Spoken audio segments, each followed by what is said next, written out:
Bismillahirrahmanirrahim. Assalamu alaikum wa rahmatullah. So I'll start with how the idea of Sahulat Microfinance Society was envisaged.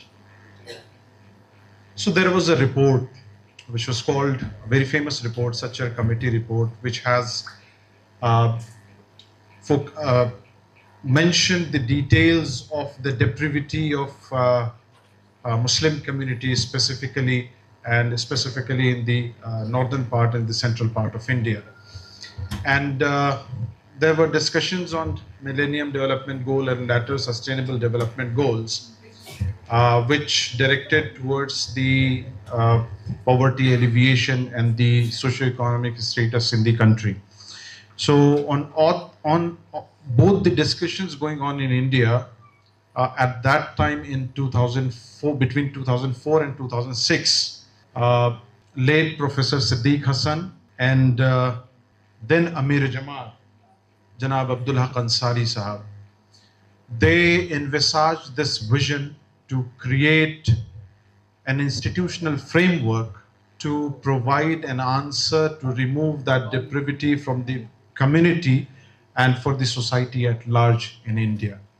And they came up with the idea of Vision 2016 earlier, and that has been converted to Vision 2026 later.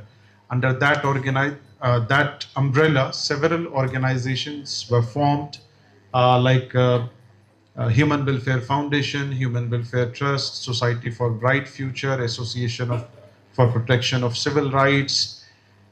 Likewise, it was considered and understood that there is a big gap within the community, and especially among those who are considered to be small income earning group, that they do not have access to formal financial inclusion.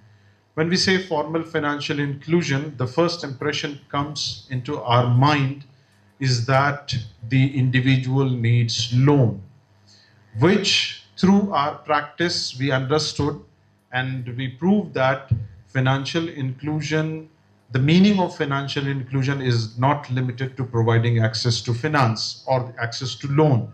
Instead, the small income earning group is in much need of an institutional answer to provide an option where they can save from their small earnings, and whenever the need be, they can use that saving to fulfill their need with their dignity. You might be knowing that in the practices of conventional microfinance, there are a lot of examples that a man in a fine morning goes with an earring of his wife and submits it to the local money lender and gets 5,000 rupees loan.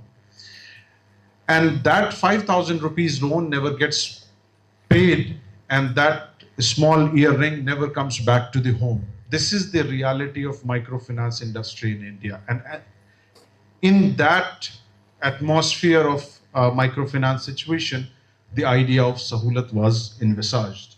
I want to present another spectrum of socio-economic status in India and the status of financial inclusion where we are standing as of today. See, you all are aware that the total population of India is 142 crore rupees. 142 crores. Among that, the working class population of India who are economically active, they are 92 crores. And out of that 92 crore population, PAN card has been issued. The PAN card, which we use for opening a bank account or filing income tax return, that has been issued to 74.67 crore rupees. And you know that all the means and institutions of financial inclusion, formal financial inclusion, they are based on your credit history. And that credit history is linked to your PAN card. So those who do not have PAN card, they do not have access to financial access from the formal financial institutions. So 16.33% based on this data, 16.33 crores population is that do not have access to formal credit.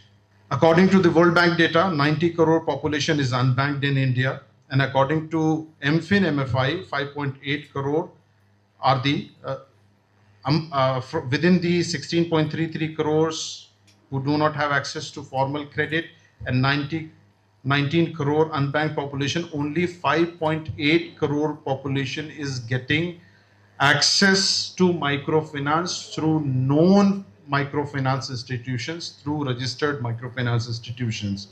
Others have access through very informal microfinance structures like money lenders and all.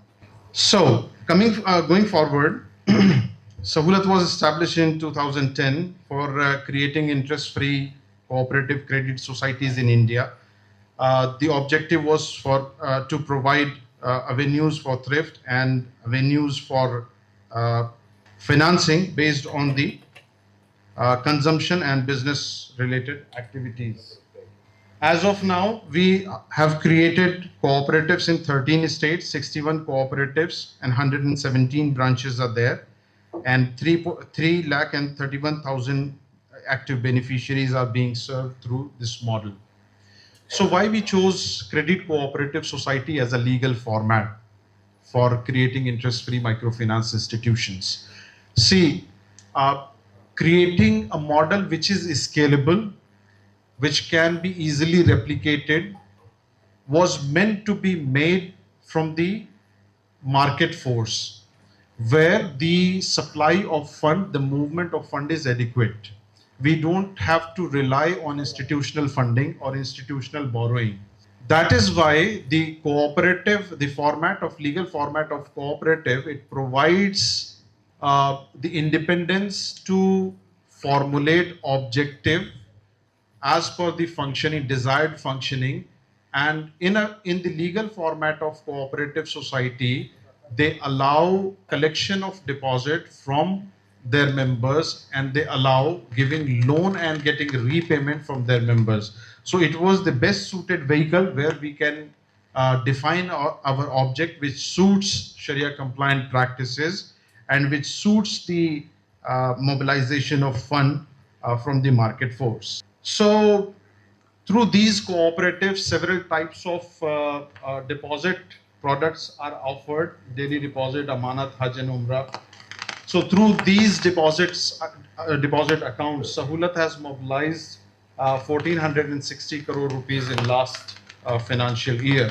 The total deposit which was mobilized during the tenure of last 10 years is 7,825 crore rupees. So you can understand that how effective is the market force, how effective is the demand, where the low income group individuals need avenues to safekeep their small earnings. Likewise, for the supply side, sorry, it's a mistake. I have written deposit products. Instead, it is loan and financing products. So the cooperatives are offering demand loan, murabaha finance, ijara finance, and diminishing musharaka in some cooperatives. And in the last financial year, 625 crore rupees were disbursed. And cumulatively, if you see the figures of last 10 years, 2,260 crore rupees were disbursed in small loans and small financing. All of these credit cooperative societies are being managed through a specialized core banking software, which offers at some point of time to incorporate all those activities which are part of the regular financial ecosystem. What support Sahulat provides to these cooperative to function and sustain? Sahulat helps cooperatives in getting registration. Sahulat helps cooperative in establishing their branches. Sahulat does research and training for product development, SOP, for the training of board members, for the training of staff. Sahulat provides technological support. Sahulat does advocacy with the regulators and policymakers for the structure of credit cooperative societies. This model of Sahulat has been recognized at various national and international platforms. One report, which is Bharat Microfinance report, a very prominent report on the microfinance industry in India, which is referred as a document among the policymakers and regulators. In that report, the model of Sahulat was recognized as a viable and sustainable model. Apart from that, we have been awarded several times, like 4 times, in the Islamic Finance Forum for South Asia. 3 times, Sahulat Microfinance Society was selected as best microfinance model in the Global Islamic Microfinance Forum. National Minority Finance Corporation of India has also recognized this model as the sustainable and viable model. That's all. Thank you very much.